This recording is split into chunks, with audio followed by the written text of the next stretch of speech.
Hello, and welcome to everyone for joining us as part of this series on bold actions for food as a force for good. This current session, hosted by GrowAsia, will be on multi-stakeholder partnerships, bridging theory and practice to deliver results at scale. My name is Reggie Lee, and I will be hosting today's session. Before we begin, I want to make sure that you get the most out of this session. I direct your attention to the buttons at the bottom of your screen for those who are using Zoom for the first time. If you encounter technical difficulties, you can use the chat function to send a private message to us, and someone from the Grow Asia team will assist you. Meanwhile, as our presenters and panelists are speaking, you may use the Q&A function to ask questions or clarifications. We will have time to answer the questions in the final portion of this session. So this is our agenda for the next 90 minutes. All times are Central European time. After a short welcome by Grow Asia, we are pleased to have the World Resources Institute present their report launched last month, which outlines key success factors critical for multi-stakeholder partnerships to achieve the SDGs. This will then be followed by a moderated panel with representatives from the Danish Agriculture and Food Council, the Roundtable for Sustainable Palm Oil, or RSPO, Alliance for a Green Revolution in Africa, or AGRA, and Grow Africa. We will then dive into the Q&A before closing. I'm pleased to see that we now have close to 70 participants joining us online, and I expect a few more to join in the next few minutes, 70 now. So before we begin, let's take two quick polls for everyone to get a sense of who else is in the audience. Can I ask the Grow Asia team to launch the first poll? Let's take 20 seconds. Please indicate which region you are joining from. So I'm okay. So 20 seconds. I see we have 79 participants already. Good. 10 more seconds before we close the poll. 5 seconds. Okay.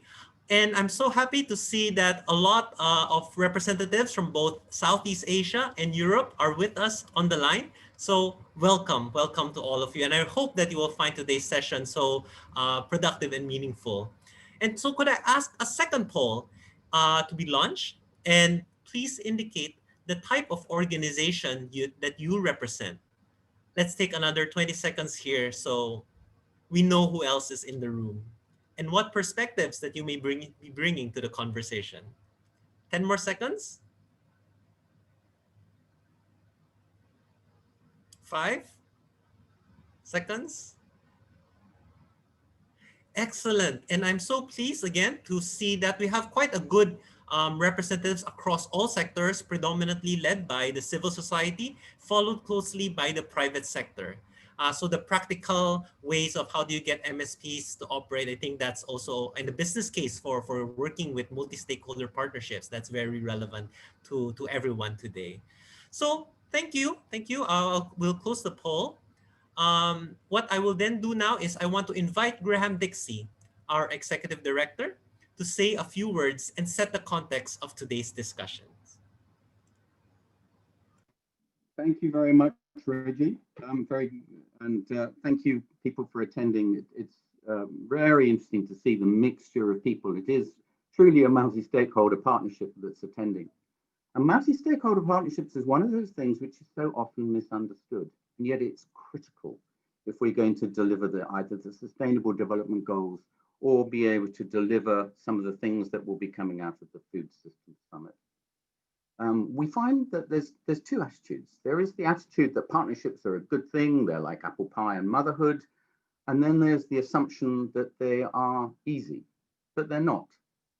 The science from the Harvard Business School shows that actually partnerships fail about half of the time, mainly because people don't provide the same kind of commitment and resources that are necessary.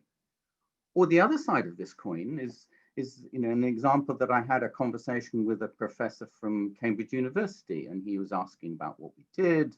I explained about multi-stakeholder partnerships, and his jaw dropped. And he said, "Boy, that's difficult. That's like herding cats." And it's true that actually this is not an easy thing to do. But if we are going to deliver these results, it is critical that we bring together different parties and be able to work in some kind of orchestrated way. And the sense is that this is an area that a certain amount of knowledge has been built up about it. A Harvard Kennedy School did a study around it in 2015, which brought in the different terms and definitions. FAO did a study about it, which showed that often the problems were that multi-stakeholder partnerships in the agricultural sector always had the same two problems. They never had enough farmers attending and being represented, and they never had enough money. But just recently, something new has happened, which is the World Resources Institute has done a really interesting study looking at multi-stakeholder partnerships across the whole spectrum in order to distill out of it the learnings. And what today's intention is that we will hear from Serena Lee, and she will explain what were the points that really emerged out of that study, and links will be made for you to be able to look at it in more detail.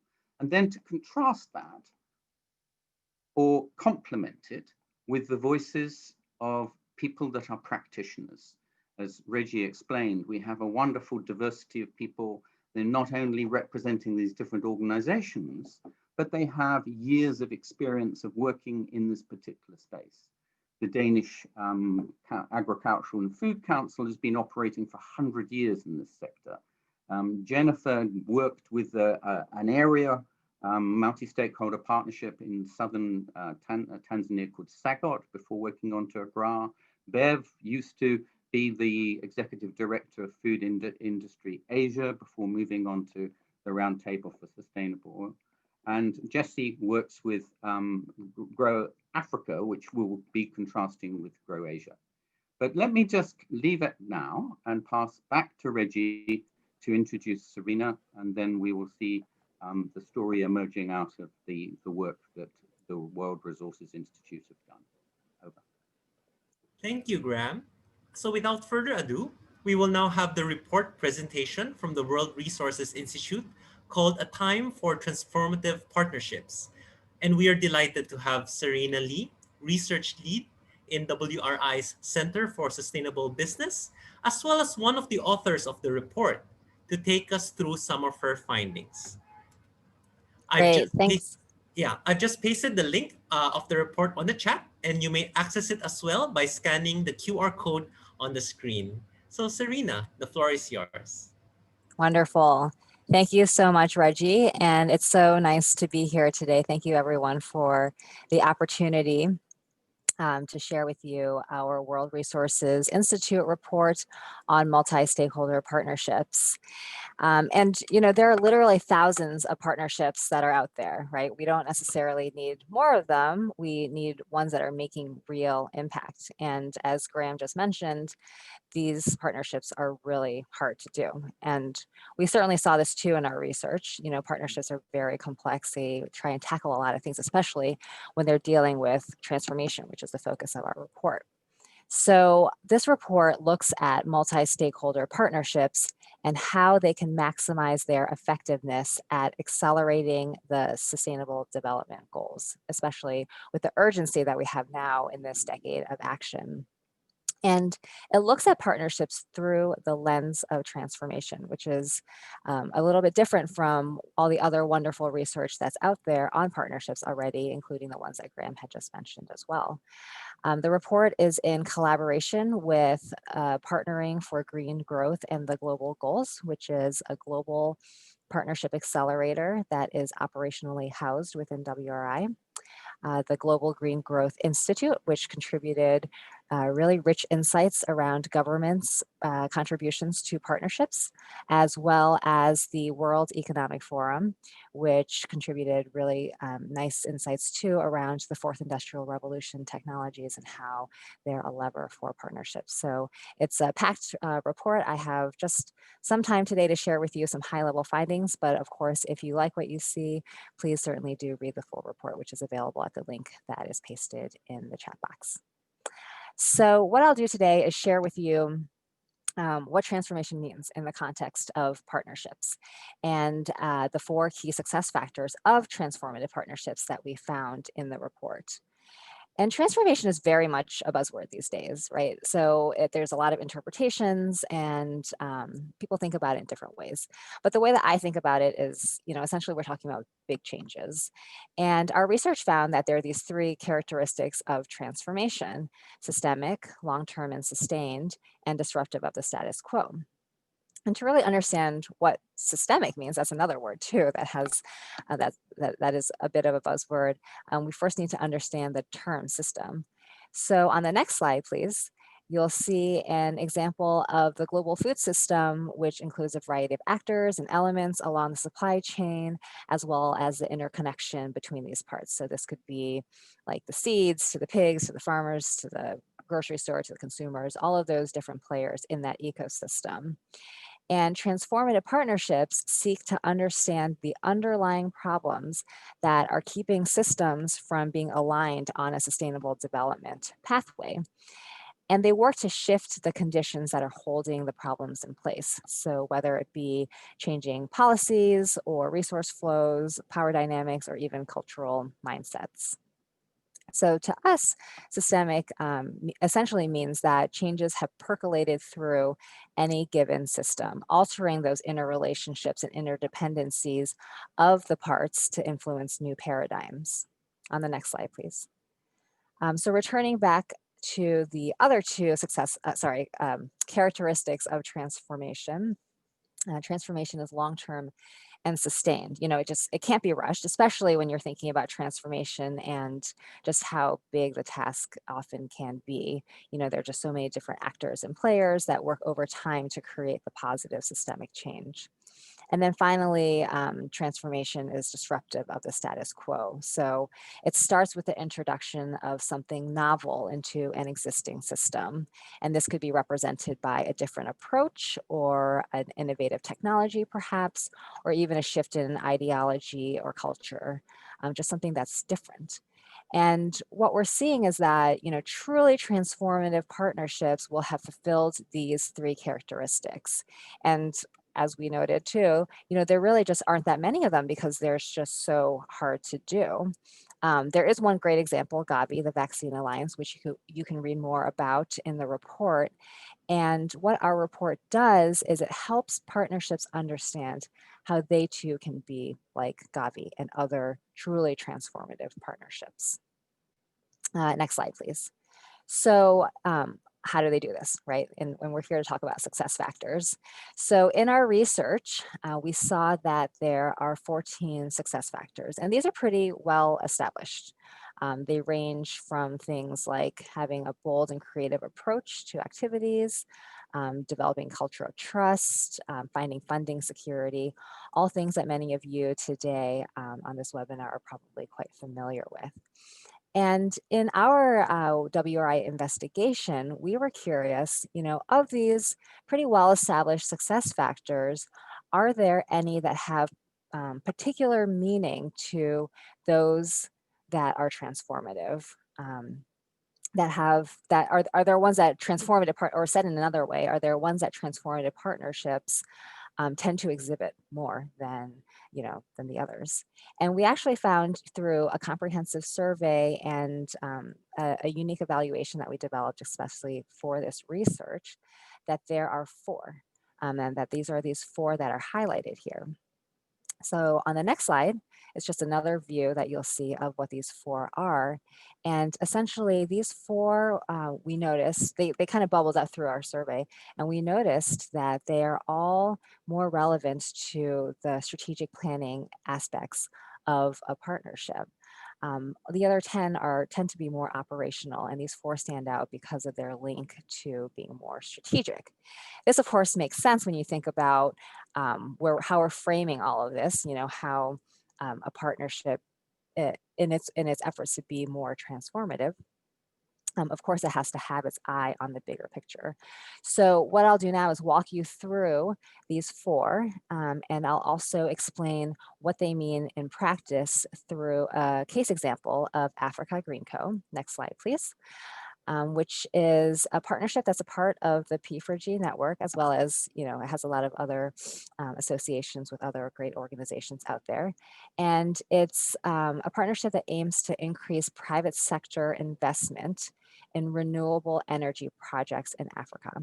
So Africa Green Co. operates on a portfolio basis, and it purchases power from independent power projects in Southern Africa, and then, or aims to, and then sells that power to multiple purchasers through power supply agreements and also trading on the regional electricity markets.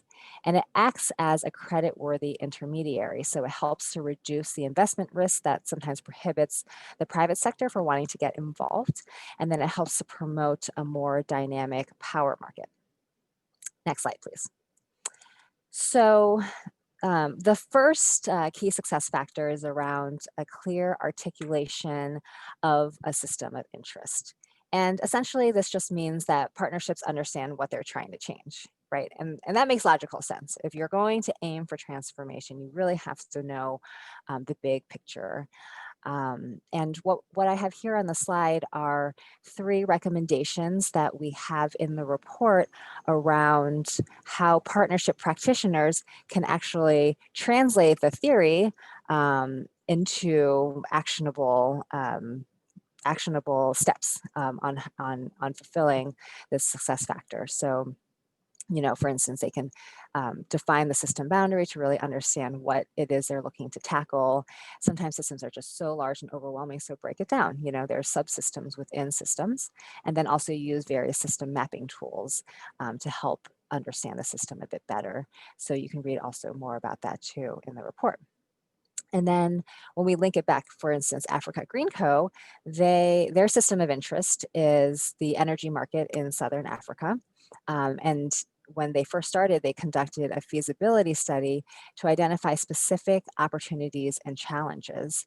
And this initial research really allowed them to zero in on the system that they intended to transform and just be very focused, from the get-go when they started off, which has helped them in their success journey. Next slide, please. So the next success factor is jointly agreed upon transformation vision and goals. There's probably not too much explaining with this one. It makes sense that a clear transformation vision is essential for a successful partnership, and that the group of partners are well aligned. And again, here are 3 recommendations on what partnerships can do to achieve this success factor. And with Africa Green Co., for instance, they developed their partnership plans and met with stakeholders and engaged them in the process of establishing their vision statements and goals and activities in a collaborative process that secured important buy-in from all of the partnership stakeholders. So that joint part, that jointly agreed upon part is, of course, very critical to this success factor. Next slide, please. Then we have a strong monitoring, evaluation, learning, and reporting mechanisms with systems thinking, which is quite the mouthful, but essentially it just means having a strong performance tracking system. So if there's a partnership looking to drive transformation, of course, you want to know that what you're doing is actually helping you in that journey, right? So that's why this evaluation, MELR, is just so critical. It can be also very overwhelming too, because we saw that oftentimes partnerships might start off and they're just so excited to hit the ground running and start with their activities. So evaluation isn't really on the mind. But if you're really trying to drive transformation, this is an important step to kind of pause and think about those goals of what the partnership is actually trying to accomplish at the bigger scale, so that you can track and also course correct and adjust as you go along the way. And in the case of Africa Green Co, again, it has planned its evaluation for expanding the renewable energy market in the Southern Africa region, and will track and report these metrics related to the outputs of generation and supply in its portfolio along the way. What you see here too on the slide are we have a little special section dedicated to monitoring and evaluation because it is so important. And I know we'll be talking about that further with the panelists as well. And these are just some tips around how to think about developing this more sophisticated tracking and evaluation. Next slide, please. And then finally, we have access to a strong external support system. So, a support network and connections can always expand the growth and also the reach of the partnership. And when we're thinking about transformation, this is particularly important because, again, it is oftentimes such a big task what partnerships are trying to do, that having friends in the mix and having that extra support and help along the way can really just be very beneficial.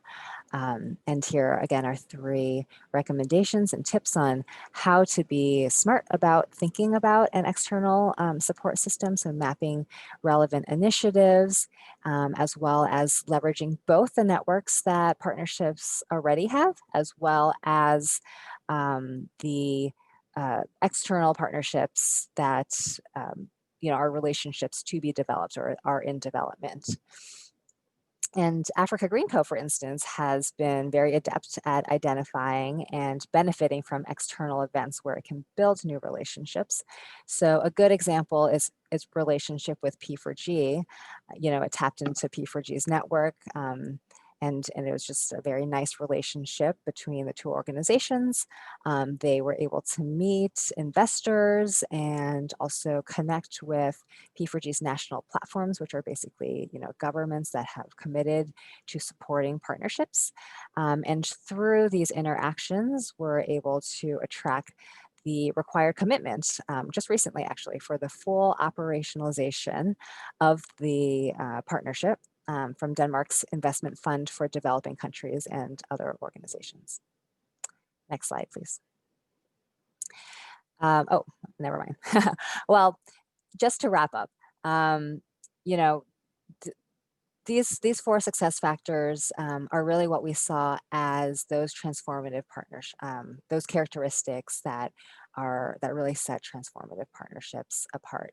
And in the digital version of the report, you can also watch short videos with Africa Green Co and other partnerships too, talking about their experiences. I know too, we're going to hear about them, hear from more partnerships too on the rest of this webinar.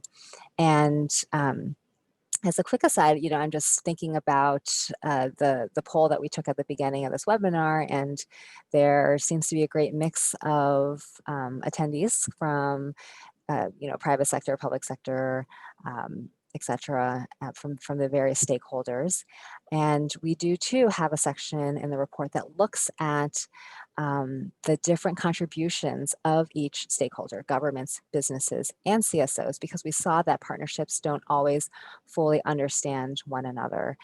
So we offer some recommendations on how partnerships can leverage the strengths of one another. So certainly I would think that maybe many of you would be interested in that.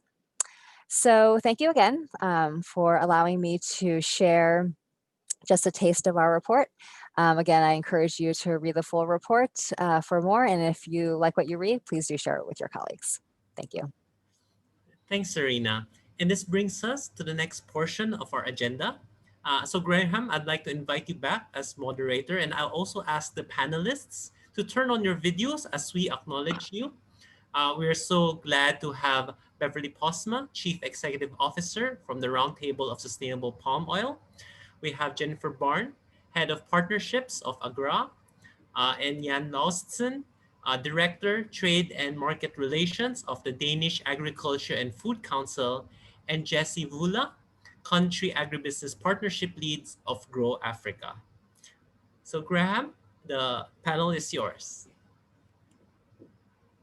Thank you very much, and thank you, Serena. Going through those 4 particular reminders of what is really important And certainly they're absolutely aligned with what we've been finding. You need to have a clear vision, this joint agreement, and certainly one of our co-chairs made the point that actually to make a multi-stakeholder partnership, you've got to get them to align on their vision of what success looks like. And the management and measurement and managing the network by measuring it, but also it creates a sense of momentum when people see results are coming in, and there's a sense that you're part of a moving group. And finally, the piece around orchestrating multiple different partners. These are good words and important words if one is starting this process. What we're now switching to is these practitioners, and to learn from them as what have they found on the front line have been the really important things of learning. Beverley, let's start with your experience. Yeah, and I'm going to ask you all the same sort of questions to begin with, which was, what are the top 3 things that really you've seen make a difference when you've been implementing multi-stakeholder partnerships? So over to you, Beverley. Thank you very much, Graham. And hello, everyone. Good morning, good afternoon, good evening. It's great to have such a global audience. And thank you to those that are dialing in from the US. I know this is an early slot for you, so thank you very much. I have no idea who you are. That's the great thing about these webinars. We can see there's 105 of you, but we don't know who you are. So it's a bit of a mystery. But thank you very much. This is a fascinating topic and one that is close to my heart. I don't profess to have all the answers. And I wish actually there'd been a WRI report around 11 years ago when I was building and helping to build my first multi-stakeholder collaboration. Because I agree with everything that Serena shared in that report. I think if I had to give 3 factors of success, they would probably be a little bit less theoretical than that. I would bring it down to sort of people. They would be my 3. Ultimately, what I found is that the success of any coalition or partnership, when you're bringing diverse actors together, it comes down to the human beings in the room. And I suppose therefore my 3 factors would be based on those human beings. First of all, I've found that it's really essential to have a coalition of the willing. To get anything started, you really have to have these amazing change makers in the room that have agreed right from the outset that they want to make change. And therefore having that coalition of the willing, whether you're resulting in a formal partnership with a capital P, or you're developing a coalition that's going to lead to sort of pre-competitive agreements, as we were developing in Food Industry Asia, it starts with having the right people at the table. The second thing, and I totally agree with Serena, it's hugely important to have a very clearly articulated common purpose, a very clear goal that you're all shooting for and that everyone is aligned to right from the beginning. But I would dig a little bit deeper than that as well and say it's equally important to articulate the individual win for the entities at the table. And I think it's completely acceptable that those wins may be different for each individual. A for-profit organization will be looking to seek a different win to perhaps a non-profit or an NGO. And as long as they're all aligned on the common goal, it's completely okay to have different articulated wins around the entities and to be very clear what they are right from the outset. And then the third one, which is often the one that's not articulated, but I think it should be acknowledged, I call it the what's in it for me factor. And I think it's really important that there needs to be a win for the individual at the table. Most partnerships and coalitions rely on people giving up their time for free. This is usually people coming to the table on top of a busy day job. And so it's vitally important to recognize that the time they spend in the room must be valuable to them as an individual as well. And finding the triple, I call it the triple win, the what's in it for society. So what's the common goal under the Sustainable Development Goals? What's in it for the entity? What's in it for my company or my NGO? And thirdly, what's in it for me? What's the human factor that brings me to the table and wants me to engage? And then the third success factor that I would sort of draw into was that I find that the group must be convened by an honest broker, a neutral, independent party that all other parties can trust, to hold each other to account, but not to take sides, and not to have an independent view at the table, but just to be the negotiator. Now, the best example of that I can bring in my career was I worked with the World Bank 8 years ago to convene the Global Food Safety Partnership. And this was a unique idea, creating one of the World Bank's first multi-stakeholder trust funds that was bringing money both from private sector and public sector. And this group convened actors as diverse as the WHO and FAO, as well as the private sector. And anyone that's worked with those combinations will know it's very difficult to find a solution that brings those parties together. And the honest broker, the neutral convener, was the World Bank. But more than that, it was a gentleman called Jürgen Vogeli who led that coalition. And he is my go-to now. If I want to think of someone who defines the success of multi-stakeholder partnership, I'll always think of Jürgen. So they would be my three, but people. Thanks very much, Grahame. Thanks, Bev. Words of wisdom, and I know about Jürgen Vogeli. He was my boss for a while, and the amount of thinking that he did around how to create partnerships was extraordinary, and how powerful he could make a room all say, "Well, I agree with Jürgen on that one." But let's move to Jessie. Jessie, Grow Africa, a twin to Grow Asia, but you work in a slightly different way. And what is so interesting about the way Grow Africa has been doing is that you work in particular value chains in particular countries, and you get everybody to be on the same page. So it's a coordinated approach. So tell us a little bit about what have you learned about making that work and the success factors you've found in Grow Africa. Thank you very much, Grahame, and really happy to be here and to share our experiences as Grow Africa. So our mandate really as Grow Africa is to rally private sector investment within agriculture. And so then our unit of intervention is usually the value chain, as you rightly said, at country level. And then we work through multi-stakeholder platforms to try and connect the value chain actors to mobilize investments and then unlock business deals. So based on our experiences over the years, I think the 3 points that I could talk to, the first would be the importance of alignment of priorities and objectives. And I think this resonates very well with what Serena, but also Beverley has shared. The need to align with country priorities. For us as Grow Africa, we choose to engage in value chains that are reflected as priorities within the National Agriculture Policy Framework. And this is because, based on our experience, we found that political support is quite essential if we are to have sustainable value chain development. So it not only ensures momentum, but also then gives us a better premise to then go on and develop more focused partnerships that then address specific value chain challenges. The other element under alignment would be now aligning the commercial and development objectives. As I've said, our job is really to try and rally private sector to invest in agriculture. So this is really about building partnerships that can simultaneously, address both commercial as well as development objectives. So the value chains that we would engage in would then be those that offer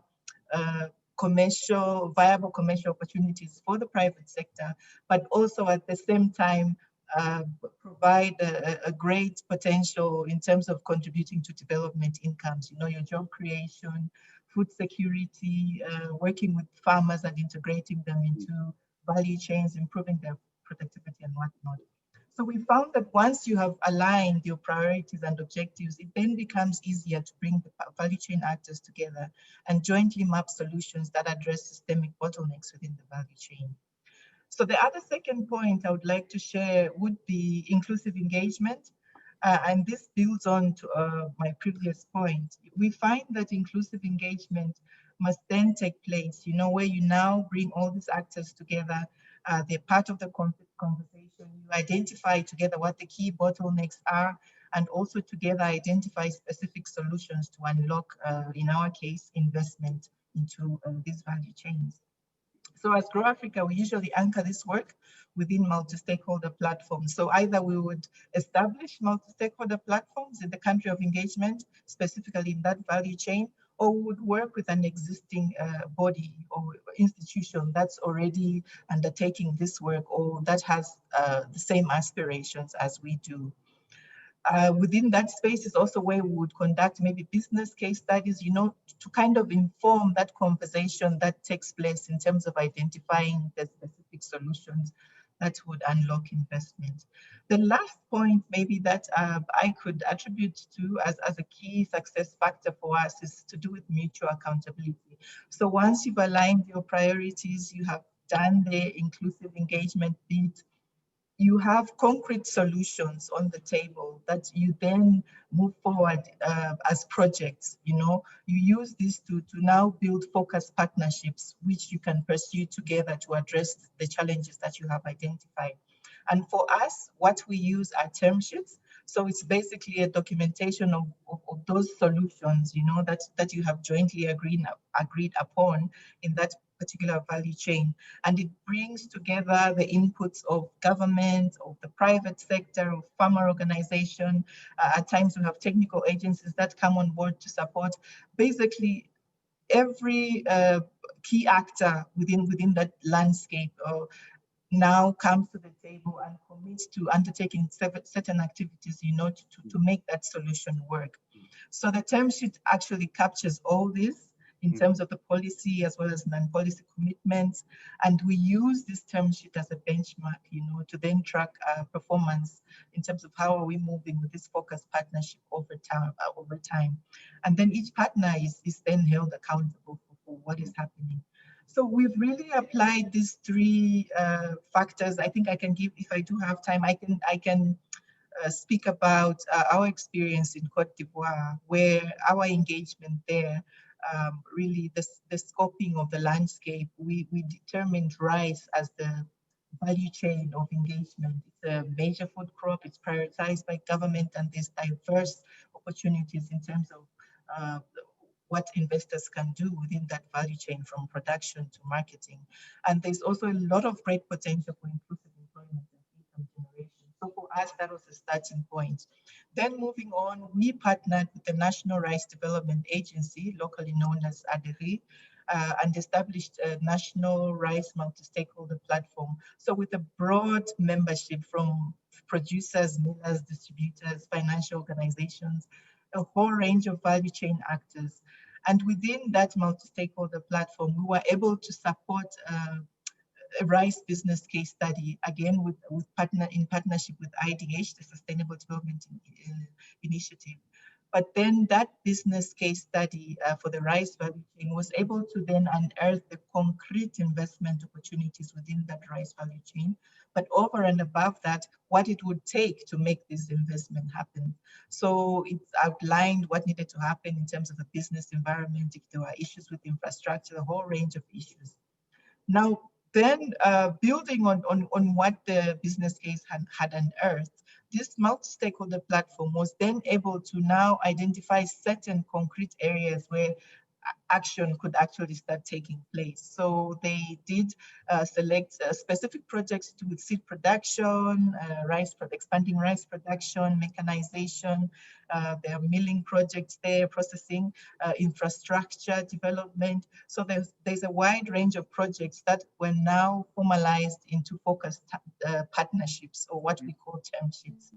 And these were now agreements between the government, signed off by the Minister of Rice Promotion, the private sector companies, we have farmer organizations on board, and these will be now implemented in the next 2 to 5 years. So it's just an example of how working through these key principles, we have been able to bring together different partners to formulate a focused partnership, which at the end of the day, once you aggregate, you are then able to move towards, the desired systemic change within that particular value chain. Fantastic. Fantastic, Jessie, and aligns a lot with GrowAsia's experience, although we do it slightly differently. We have individual working groups. I think we have about 46, but they will be coming together. And when they roll out a value chain project, it starts quite simple, but it becomes more complex as they bring in a much more holistic solutions. And we've seen, surprisingly, just multiple partners working in a loose, orchestrated way. But let's move on to Jennifer. Jennifer, you've brought, you like Beverley, bring years of experience on these multi-stakeholder partnerships. I remember meeting you first in Sagot and now in AGRA. So what have been the 3 top things that you've taken away about the success factors that make a multi-stakeholder partnership really work? Yes, thank you very much, Grahame, and good afternoon, everybody. Greetings from Nairobi. This is a very interesting question, and I've really been listening with a lot of interest to what has been shared, not just by WRI, but also some of my colleagues beforehand. And it's quite interesting. Actually, Grahame, my experience with partnerships go way beyond before SECGOT. Yeah. I also worked at the World Economic Forum that supported very strongly with the initiation of both Grow Africa and Grow Asia. And I wanted to mention that because one of the interesting things in terms of also listening to the findings of the report is that, a lot of the success factors and how they play in also depend on the stage of maturity that a partnership is in. And whether it's focused on actually a very technical aspiration or actually something more complex like influencing behavior, especially of key decision makers, which really brings in a lot of other dynamics that in the end will really also bring it back to what Beverley mentioned earlier, people.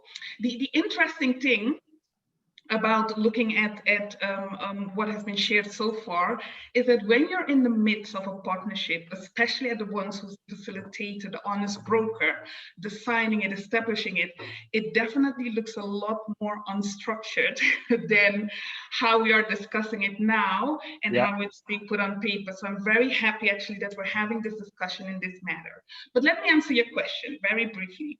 And a lot has been said by my colleagues, but I want to actually add some nuances to it. The 3 key success factors for me across all the different partnerships that I worked on, number 1 is really the leadership commitment. And the leadership commitment has to come all the way from the top and be translated to champions across different institutions, all the way to actually the tangible project management level work that needs to happen. And that leadership drive is very critical. In the end, it indeed comes down to people. And in a number of the partnerships that I worked in, for example, we used to convene presidents, CEOs of sometimes global institutions. But as long as the managing director in a particular country had not bought in, it would not happen on the ground. So, for example, the interesting thing that I saw is that once, for example, deliverables were translated into the terms of reference, deliverables specifically on partnerships were translated into terms of reference of the practitioners and the actors on the ground, things would not really happen. So really that leadership commitment, but also the ability of institutions to translate that down the hierarchy and the chain of decision makers, to me is very key. What I would say as a second key success factor, and it has been mentioned here in different ways, is really the balance between a transformative vision and pragmatic action. You have to action as a partnership, a multi-stakeholder partnership. We tend to have big aspirations, and we can talk about them and design and consult for years to come. once the rubber hits the road and partners really have to start talking about actual actions that need to be taken, whether it is in the practical physical space, like an agriculture value chain, a project, a facility that needs to be built, or even virtually in terms of translating it into events, etc., it's very critical to become very action-oriented very soon. And I saw that also in the WRI report, in the sense that he mentioned that you have to also have near-term goals. And I think that practicality is very critical, because in the end, that's where we learn the most. And it's success that will breed success, or that will also be translated into learnings. I don't necessarily believe in the failure of multi-stakeholder partnerships. We learn from every partner that we engage in, and I truly believe in almost like a Silicon Valley model of engaging in as many collaborative actions and initiatives as, of course, practically possible and relevant, because it is about institutions and people learning how to navigate this space and create synergies that can help us to transform at scale. My third point in terms of what makes partnerships successful, it really comes down to governance. And I really like what Beverley mentioned in terms of the honest broker. That is one of the aspects of the governance of that partnership. We tend to take transformative change, especially when it happens to major development topics, we tend to take it actually for granted that the whole lubricant that makes network works, that makes people align and look in the same direction, that it just happens as long as you have the resources such as the capital and the people there. No, you really have to look at the different roles that need to be played and who's actually going to pull it together, who's going to ensure, who will have the trust of all the different partners also to talk through difficult topics and guide them through to changes. Because in the end, a partnership is about making institutions and people deliver beyond the immediate resources that they've actually put on the table. It is a form of actually enterprising, and we really have to acknowledge the role that the governance and the importance of the governance of a partnership. So that is what I would like to flag and highlight as really the three critical key success factors to partnerships, in addition, of course, to what many of my colleagues have already mentioned in the panel. Thank you. Jennifer, that was wonderful, and some real pearls of wisdom coming out of real experience. And that one that I constantly see in the development sector, that you get a lot of ideas at the 60,000 foot, but how do you convert them into action? And it's encapsulated with a line of poetry by T.S. Eliot, which is that between the thought and the action lies a shadow. And actually how you deliver on that shadow is something which is not often talked about. So it's actually great to hear that being spoken about. Jan, can we turn to you? That your organization has been around for 100 years. You've built the trust. You have a cooperative mindset in Denmark. Denmark has some, outstanding pieces of the agricultural sector, brilliant at pigs and bacon, dairy, flowering pot plants. So a reputation of using less agrochemicals than many other sectors. So tell us, how do you make it work? And what are the key things that your experience and the experience of your institution is? Well, thank you, Grahame. Thank you for the very kind words, and good afternoon and good morning to all of you. And thank you for this opportunity to be part of this very fantastic panel. I think it's a fantastic subject to discuss. And I do agree with many of the previous speakers about what's actually let's say, the key elements in having an effective and relevant multi-stakeholder partnership. They are relevant, they are important, and they are strong tools in gaining the Sustainable Development Goals being a success.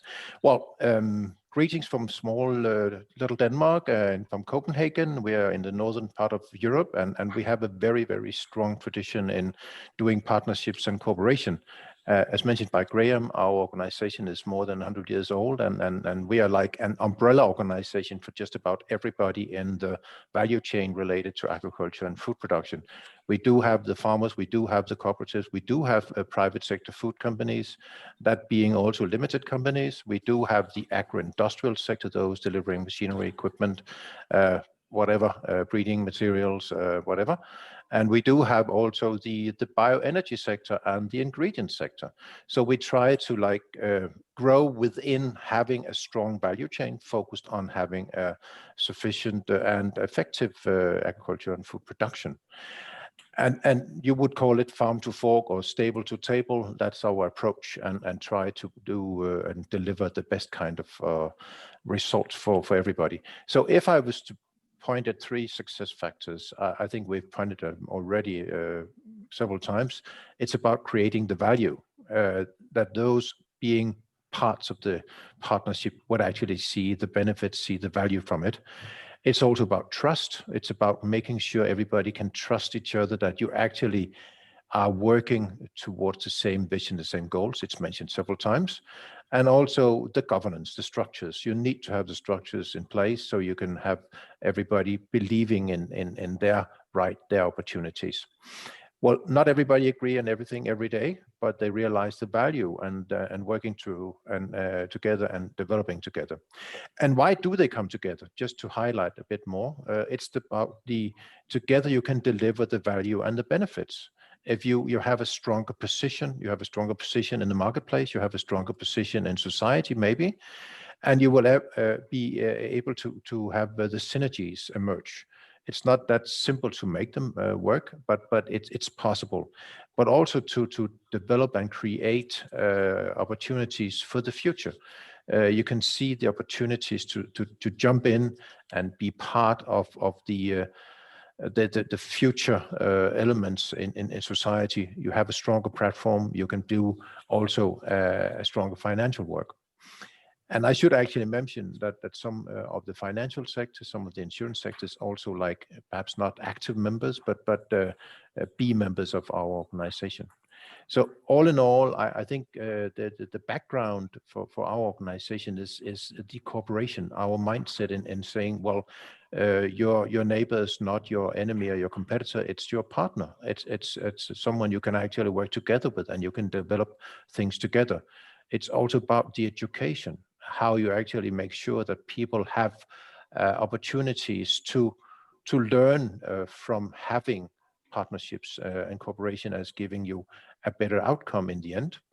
It's also why do you at all organize? And having farmers as an example, you optimize your production by going together in handling the extension services, the advisory services, so you will be in a better position. You have a cooperative, so you have a better position in buying and selling at your farm. And you have the political power. You will have better opportunities to show your position.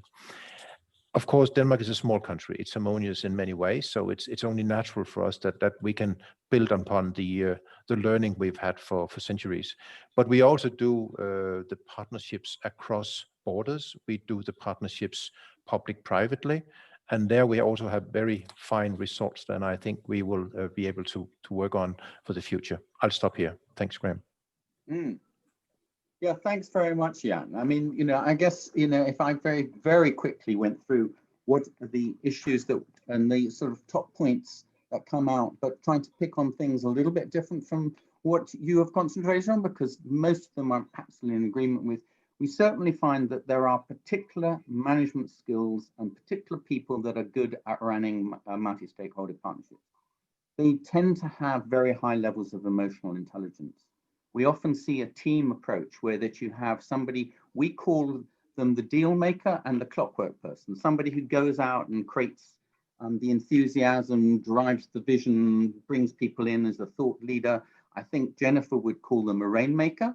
And then we have someone that she would call a transaction specialist, and we call a clockwork person. That's the person who makes it all work together. And we've seen that country teams are very good when you've got that partnership of those two people working together, the vision and getting everything right and well organized.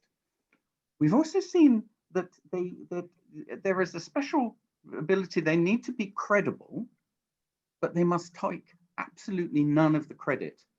They mustn't force ideas on people, but they can influence, they can encourage. And the point that I made earlier about herding cats, They don't try and herd cats. What they try and do is enable that group of cats to visualize one place that they want to go and allow them to go there and remove the obstacles. And if they get distracted, keep them in the same right direction.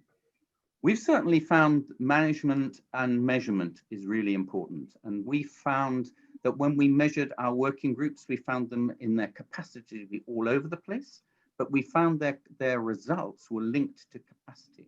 So we drilled in to learn what was necessary to make a successful group, what was the factors, and then trained them in that. We see that measurement coming up, and we're expecting to see that coming through in the delivery results. And lastly, an aphorism that I learned from parenting, but it's equally true whether you're managing a multi-stakeholder partnership or managing 3 children, is that whatever you attend to, you get more of. And therefore, if you're focused on results, you're much more likely to get results. Panel, we're getting a bit short on time, so we'll try and keep the next questions and answers a little bit shorter. Beverley, you mentioned a couple of things. One was I was very intrigued about the difference between a coalition and a partnership, but I also was intrigued about your 60-40 rule.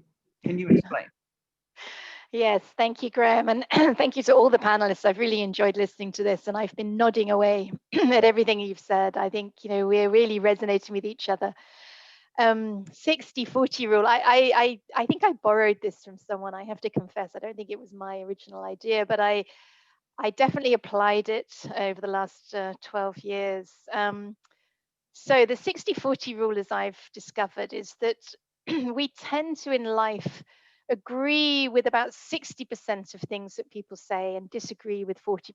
And that applies to human beings generally, whether you're talking about the US election or about anything in life. And I've found that this is a really important rule in multi-stakeholder partnership. We have to accept that when you get diverse actors at the table, there will be about 40% of things that you cannot agree on.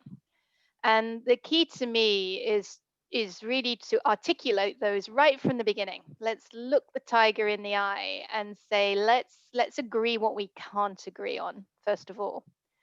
And that allows you to clear the decks and agree to focus only on the 60% of things that you can agree on or that you're likely to agree on. And, we all know some of these hot potatoes in the food industry, the ones that are the perennial issues that always come up in multi-stakeholder coalitions that I've been involved in are things like GMOs. There's an issue. It's very difficult to get a multi-stakeholder collaboration to all agree that we're going to agree that genetic modification is a good thing. And so often, that's one of those issues. Well, we're not here to agree on that. We're actually here to agree on a bunch of other stuff. So let's just agree to disagree on that one for now, and we won't let it derail the process. The other one that I've found, particularly when you're bringing state and non-state actors together, private sector and multilateral governments, for instance, would be something like the breast milk substitute. There's an issue that tends to be incredibly divisive. And I've seen many good partnerships derailed by this factor when actually the partnership was developed to talk about something completely different. So sometimes we just have to agree to disagree on things in order to focus on the 60% of things we can agree on. So that would be my rule. And the other thing, Grahame, while we're on this, and I don't think we've mentioned this, is this idea of pace. I'm an impatient optimist, and what I've learned is that the pace of a partnership goes a bit slower than anything that we would tend to do alone. And I think there's an old African proverb that says, if you want to go fast, go alone, and if you want to go far, go together. What it doesn't say is if you want to go far, you also have to go a bit slowly. And that's, I think the RSPO, and I'm so honored to join this organization, is a classic example of going far together does mean going a little bit slower than if you'd gone alone.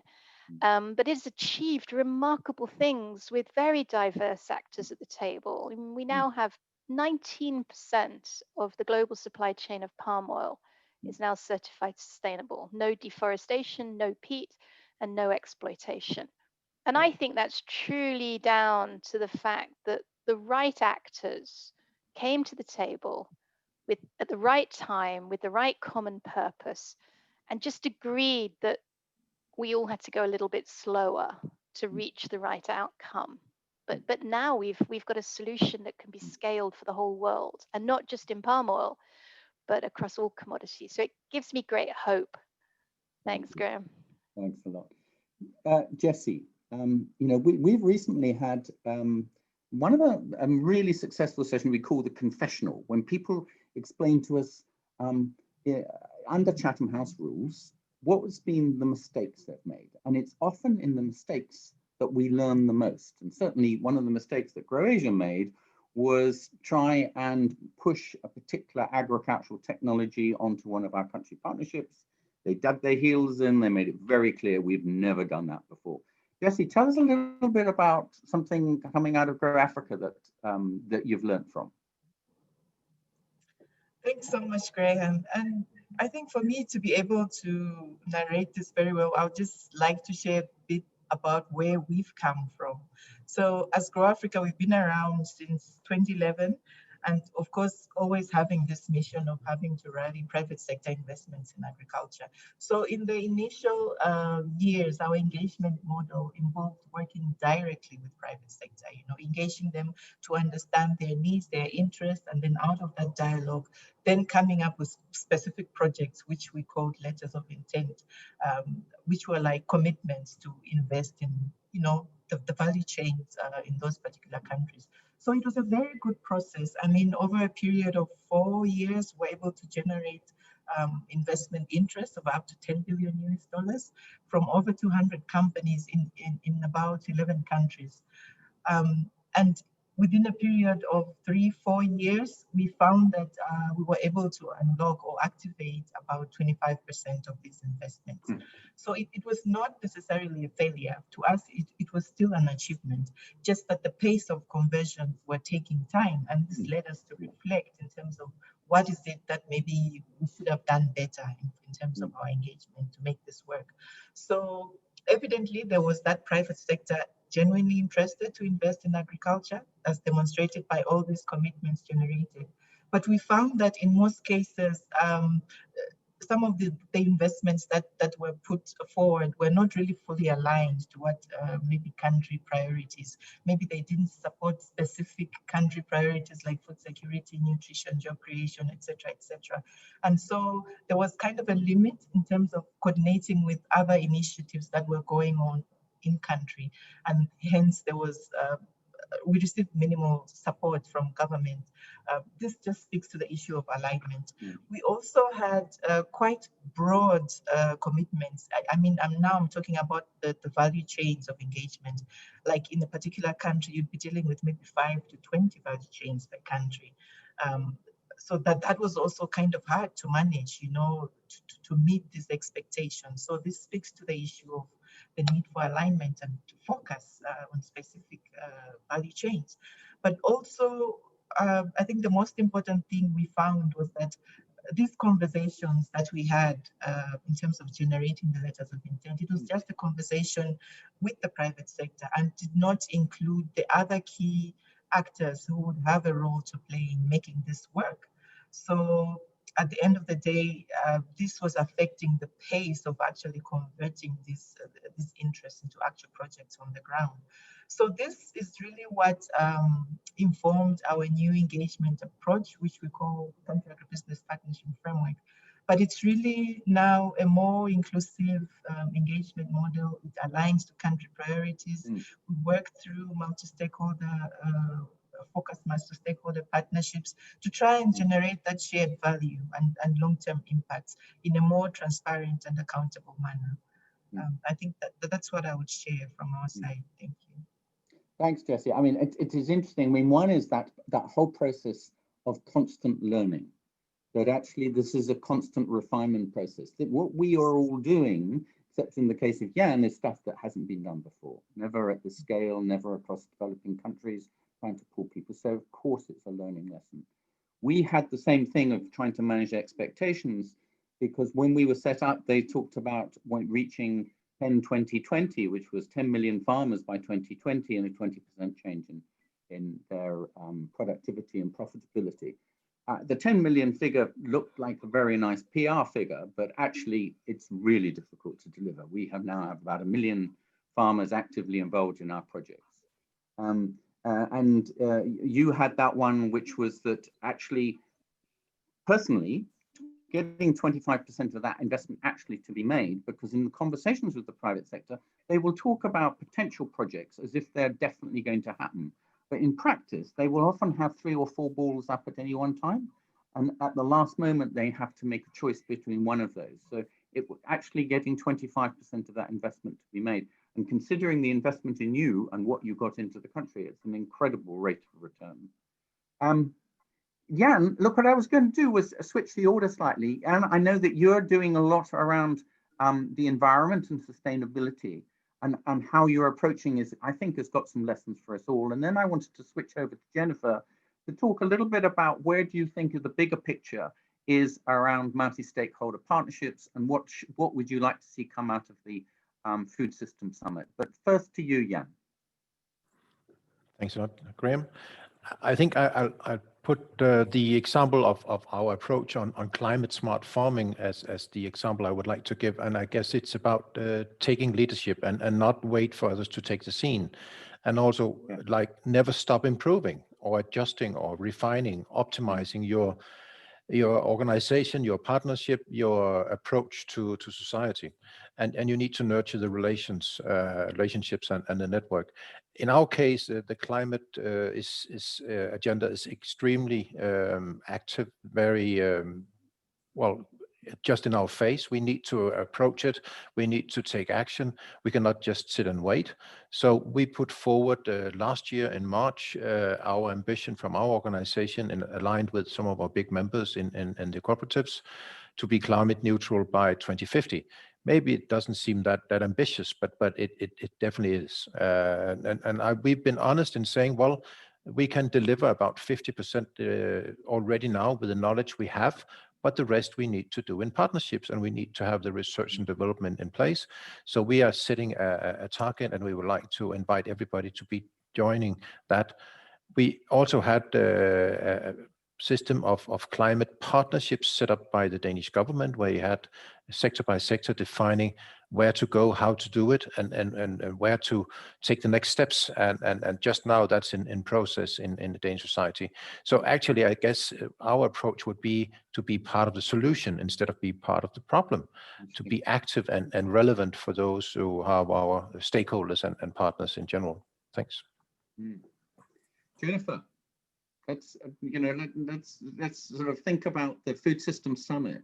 My feeling is that actually what we are collectively doing is so important for the future of the delivery of the Sustainable Development Goals.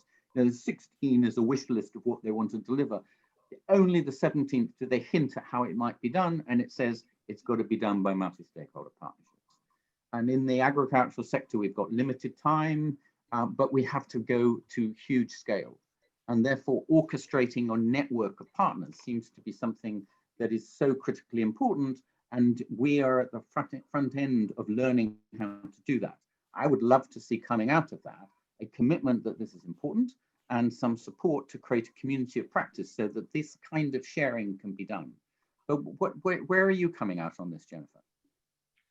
Well, I fully agree with you on that, Grahame. And I would like to add to what you said. It's not just that we have limited time and there's there's a certain measure of urgency and we have to reach scale.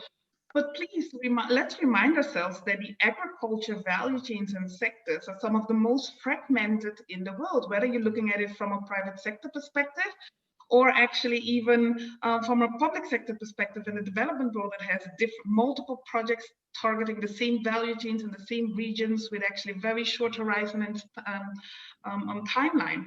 So multi-stakeholder partnerships that drive actually partners to align, create synergies to deliver transformation at scale are going to be one of the most critical delivery mechanisms, strategic tools to achieve major objectives that we have. So I think as for lack of a better word, an industry, all the actors, partners, stakeholders that are committed to ensure that we achieve zero hunger and that we actually live up to some of our SDGs. We should really make the design, the delivery, the development of this whole mechanism of multi-stakeholder partnerships, we should institutionalize and make it a lot more professional. So what I would like to see coming out of the Food System Summit, but also as a responsibility of just individual institutions and key decision makers and actors, is really look at what have we learned in the past decades in terms of designing these multi-stakeholder partnerships, and literally how do we institutionalize them? We will require different type of people. We will require different type of departments. We have to look at results differently. We tend to think about results and have very big and aspirational goals, as you just discussed, about tens of millions of farmers, but also billions of dollars that will be mobilized and allocated. But we're not necessarily putting the right resources against that when we're designing multi-stakeholder partnerships to deliver that. And we have to better understand what makes these MSPs tick. We need to have a lot more of these type of conversations, and also a lot more of research and documentations like what WRI did to really start mapping and creating insight into what it is that is required to actually establish these type of mechanisms and to make them deliver successfully at different stages of maturity in different sectors, and what can we also learn from other sectors. So it's very interesting. You know, I come from a background of investment banking where actually the brokering role and facilitation is so critical, and it's acknowledged, and we really need to also do that for the agriculture transformation globally. Thank you. Yeah, good. Reggie, so I've got some more questions. That's we right. can ask the panel, but what we do have some questions from the audience. So yeah, let me take this opportunity to again invite everyone. You can use the Q&A function to submit your questions, and we will shortlist some of them. In the meantime, I have two questions now. So one, I will direct to Beverley.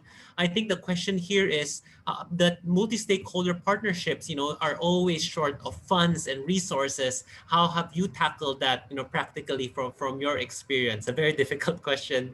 The second question we have is directed to Jessie. You know, the WRI report emphasizes this measurement and evaluation framework. And Jessie, I know you have an M&E background with Grow Africa. What was Grow Africa measuring, and what value did you see that in bringing to Grow Africa? And then I'll read on after those two questions are answered.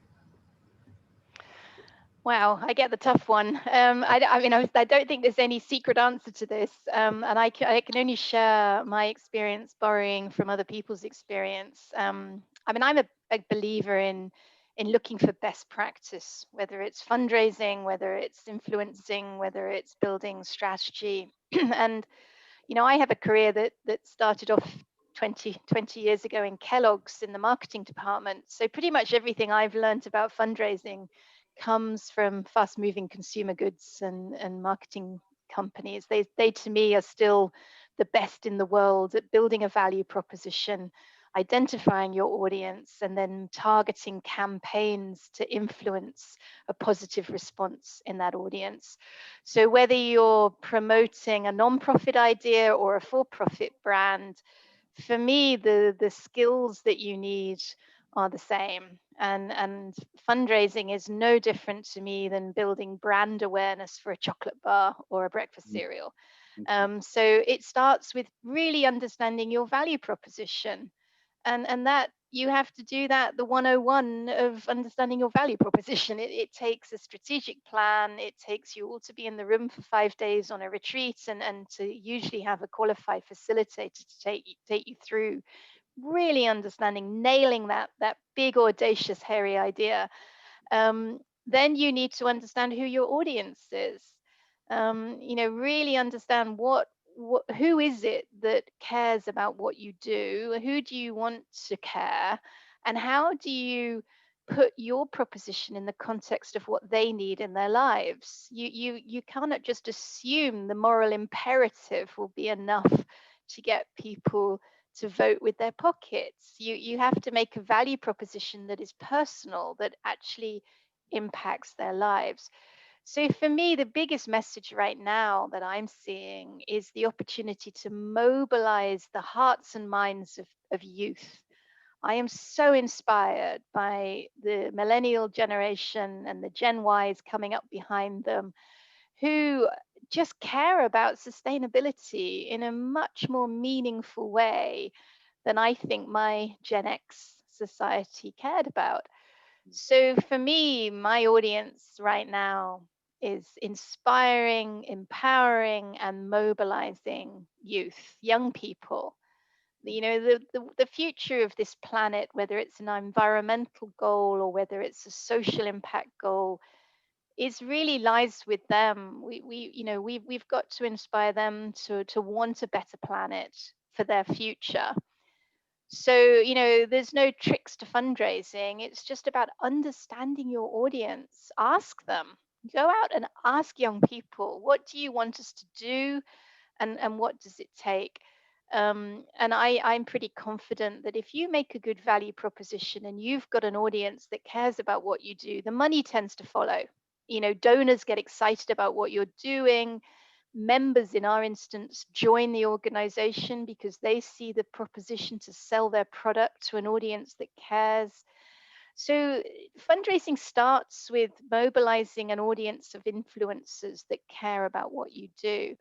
I mean, I'll give you one other big audacious idea. When I joined Harvest Plus, my previous organization, we needed to do a pretty big fundraise. So I persuaded my amazing team to drop everything and enter a massive competition. And those of you that know the MacArthur Foundation know that every couple of years or so, they launch this big competition to win $100 million. And you've just got to dream big. If you care about your cause, you've just got to think the stars are the limit.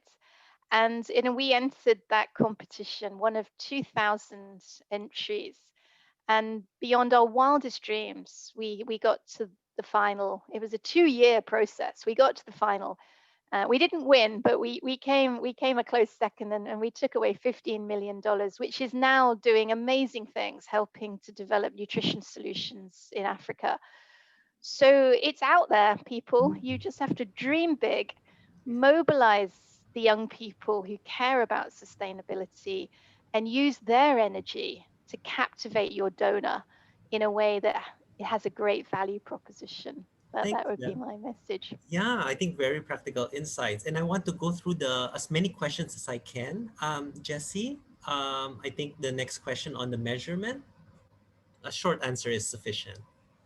All right, thank you so much, Reggie. So I think what I would say is for us in dealing with these systemic value chain issues, we work through focused partnerships. So hence you heard me talk about term sheets, which are like specific or practical activities on the ground that when you aggregate together, give you that bigger picture in terms of what is happening within that particular landscape over time. So the kind of things that we would measure at that practical level would be specific activities that are actually directly related to that particular focused partnerships. You would have in there commitments from government, maybe around infrastructure development, supporting extension services.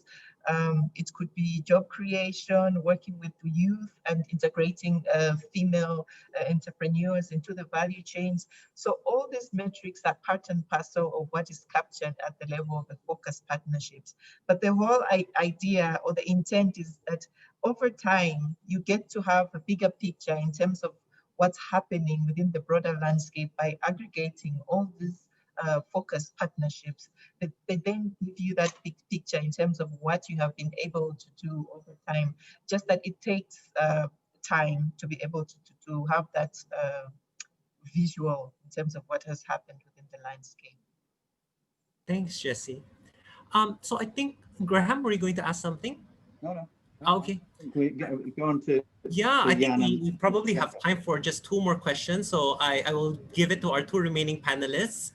Jennifer, I think the first question is for you. How do you practically balance being a neutral convener while at the same time, you want to actively steer the multi-stakeholder partnerships towards results? And I think embedded into some of the questions, I'm going to combine a few questions from our audience here, is this question also of inclusivity, because many of the times there is, the louder voice, the stronger voice that could dominate the agenda, but you want to be sensitive to maybe the softer and the quieter voices as well. The second question is for Jan to prepare on. I think the question is, what are the results and outcomes that you are most proud of that DAFC has achieved?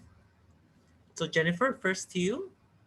Yes, thank you. A very interesting question. And I just wanted to say that convening is just one of the many roles that a partnership facilitator or unit actually plays. The other ones are brokering, communications, promotion, etc. And also the results factor, of course, is very critical. But how do you actually do it? Because you have the responsibility to get all the heads in the same direction, but not necessarily authority. So the different ways in terms of how actually in my practical life I've done it. I come back to the leadership commitment, right? Once there is strong leadership commitment from the top, as a partnership facilitator, you can leverage that in order to get people at the table. Let me just give you one example. Working for SECOT in Tanzania, with just a multi-stakeholder partnership in East Africa, what leverage do I actually have over the vice president of a global company who's looking after the region, right? But what we also had was a rhythm of business and milestones. So everybody knew that the CEOs and the presidents and everybody would meet at least every 6 months to a year. So we really use that as milestones to drive action and have very clear deliverables for each institution that they had to live up to before the next milestone, because it was the reporting out to the leadership. And that was really both the carrot and the stick for all of our different actors involved, to make sure that their institutions deliver actually to the partnership. And of course, it has to be embedded in a broader framework of delivery, but that is one example that you can use. The other one comes down to actually a type of emotional intelligence that goes beyond the person. I think Beverley mentioned also, you need to understand the people and why they're in it and what value there is for them as an individual to participate and be energized by your partnership. But that emotional intelligence also stretches towards the institution. Why are they in it? What type of business culture, strategies, aspirations do they have? And really try to navigate and almost be a complete matrix throughout your entire partnership that would deliver to each of your individual partners what they're looking for. And really be very focused on it, and have it as part of just your results framework as well. Do I understand my partners and the top 3 things that are keeping them awake at night and are delivered through our multi-stakeholder partnerships? So that is very critical. And then last, I would like to say, just in terms of results, it has been mentioned here so many times. How do you do the fund mobilization, etc.? For a multi-stakeholder partnerships, results really mean different things. It is the impact, but it's also the impact on your partners. Leverage for me, there is a key word. Are you able to mobilize your partners to do more beyond their initial commitment? Are they willing to take over the baton actually and take some of your work forward within their own institutions, or even add resources in different places? Are they willing to scale and replicate independently? So you really have to look at all of that in order to basically convene and herd everybody in the right direction. Thank you. Thank you, Jennifer. And Jan, the last question. Thank you so much, Reggie. I think what I'm most proud of the results we've made and outcome we've had is we've managed to develop a world-class food and agriculture value chain with high degree of food safety. Everything is registered and you can account it for. We have increased productivity, but we're still having less use of any inputs in our production. So increased production with less input in general. Secondly, that the trust we have gained or experienced from markets all over the world, that's actually a true positive result, but also being a trusted partner towards politicians, NGOs, and international institutions. Thanks. Excellent. So we've heard quite a lot of insights from the practitioners. Before I turn to you, Grahame, I want to also just turn to Serena to maybe share her perspective, given all that she's heard, was any of it surprising or anything that's consistent? Definitely all consistent. And thank you everyone for your rich insights to partnerships. You know, Jennifer had mentioned earlier on that success factors are often more unstructured as they've been presented in our report. And that's certainly true. You know, we've heard from the different panelists over the past hour about the variety of success factors and different flavors of success factors that they've all experienced and find important for partnerships. So, you know, I just wanted to note this one theme around people that just keeps on coming up, right? Like it's been covered by a few. Jan noted that it's about trust, and Jessie had talked about aligning stakeholders. Beverley talked about the people. And so this human element is really just so critical. And, you know, we do talk in the report about the 4 key success factors of transformative partnerships, but that's not to say that the balance of the success factors are not as important. They're all important, right? The 4 are just the ones that are more tied to transformation, which is why they are more focused on the strategic planning side of things. But if we look at, if we focus in on the people side of things, right? One of the success factors is around a culture of trust and inclusivity, especially with stakeholders that are coming to a partnership with different backgrounds and experiences, as we kind of discussed here. And creating that shared language is just so integral, right? So a partnership might want to develop a set of operating principles so that, as Beverley had noted, you know, you have the 60-40 rule. Like, you may not agree on everything, but at least you have a agreed upon starting point, so that you don't get bogged down on the parts that partners don't agree on. You have, you know, strong management, and these are designated teams and stakeholders to manage the partnership operations, also, you know, tied to people. And then, of course, the strong champions that we had, you know, reflected on earlier, which are very essential for partnerships to successfully scale and just critical for helping to secure the partnership support that's necessary to drive progress. And then the last thing that I'll say too is just on this practical element of partnerships, which has kind of also been a theme through the conversation. So of course, our audience and some of their questions, we see that they're very interested in the results and outcomes. And Jennifer was just talking about how to actually, you know, drive that action. And I just wanted to underscore that, you know, while we do need to understand that bigger picture, the steps to get there are as important. So that's why, you know, in our report, we have those practical recommendations on how partnerships, like this, what partnerships can actually do to kind of pull that theoretical and link it to the practical. So just and as a final thought, just to tie it all back together, you know, multi-stakeholder partnerships, I think that they really are essential for delivery of the SDGs. That's the whole premise of this report. And as we think about the food systems too, they're really essential to the contribution of food system solutions at scale. And a coalition can oftentimes do more together if they're very purposeful about it. So thank you again, everyone. Thank you again, Serena, and I think you've done a great job in just summarizing the discussion. Grahame, was there anything you wish to add in terms of synthesis in your takeaways? I mean, well, Serena, I thought you did a fantastic job because there was a lot of exchange of information, you know, I think there's this balance between what is the overall plan and being very clear about those 4 principles are fundamental, and I think you'll find that it underpins pretty well all of our work, that you will find that those pieces are in there. The soft skills about people, you know, it's often said that 60% of a project success is down to the management skills of the people involved. And certainly, and I think there is a particular kind of personality and a certain kind of talent that is around about how you draw people together, inspire them, give them a sense of trust, give them a vision and work with them so that they can create their own vision about where they can go, add into the conversation about what the lessons are. Certainly, we're all service organizations, and we regularly, once a year, survey our partners. And interestingly enough, they normally come back with the same 3 things, which is that they want to learn. And this is a consistent factor amongst all the different sectors. They don't want to make expensive mistakes. They want to learn from what other people have found works and what doesn't work.